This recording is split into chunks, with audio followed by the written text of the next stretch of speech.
бүгін жұмыс тобының отырысы өзіңіздер көрдіңіздер, бәрі қызыл таласта болып жатыр. Негізінен депутаттардың көп ұсыныстары қабылданып жатыр, кейбіреулері пысықталуға жіберіліп жатыр. Бұның барлығы жаңағы заңды, бұл сатып алу заңын қабылдаған кезде негізінде мына бюрократиялықты азайту және де осы процедуралардың барлығын қарапайымдылау. Себебі бұл тезірек осыны заңды қабылдауға кіргізіп, тезірек осыны іске қосу мақсаты. Я вот подозреваю, что проект сделал по их техзаданию сделать так, чтобы такие люди не могли участвовать в проектировании, в участии закупок и еще по доверительному управлению. Этот КРЭК становится еще донором других их объектов. Есть определенные сложности. Если мы отражаем 20% предельную, демпинг по отраслям предусматривается строительство 2%, проектирование 10%. В настоящий момент у поставщиков нет такой возможности повлиять на заказчика. Поправка, она, в принципе, необходима, нужна. Этажа нету целого.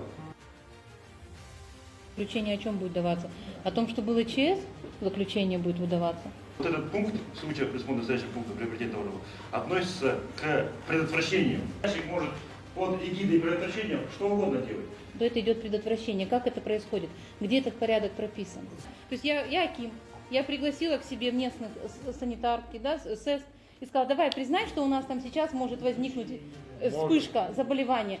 Закупить именно вот у этого поставщика. Но это же коррупционные риски. Не вы закупать, в смысле, у кого закупать? Это Акимат решает. Госзакуп в чрезвычайной ситуации, он должен быть урегулирован нормами. Я считаю, что я не буду поддерживать этот фонд. Как вы будете реагировать? Вот эти вот моменты, они должны быть урегулированы. Дефиниции предотвращения отказываться нельзя, на мой взгляд. Оно должно быть там о 5-6 пунктах. Дробление не допускается. Раздроблю я или нет, но в любом случае вы смотрите годовой объем.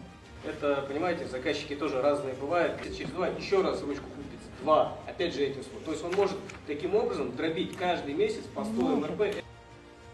Ну нельзя дробить. А в чем проблема? Я вот вас слушаю, я не могу понять, в чем проблема? Вот Проблема в том, что вы усложняете закон. Это ничего не усложняет. Это вы просто подтверждаете и поддерживаете поправки ради поправок. Компетенции заказчика. Зачем его 12 раз закупать, если у него норма стоит, денег уже все выделено. Мы предлагаем расширить не только близкие родственники супруг, но и учредителей и крупных акционеров. а крупных акционеров может излишне? Конкретно организатор конкурса.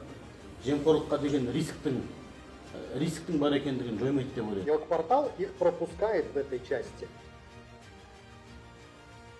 Автоматически поставщик попадает в реестр недобросовестных участников госзакупок. Вот такую техническую спецификацию можно будет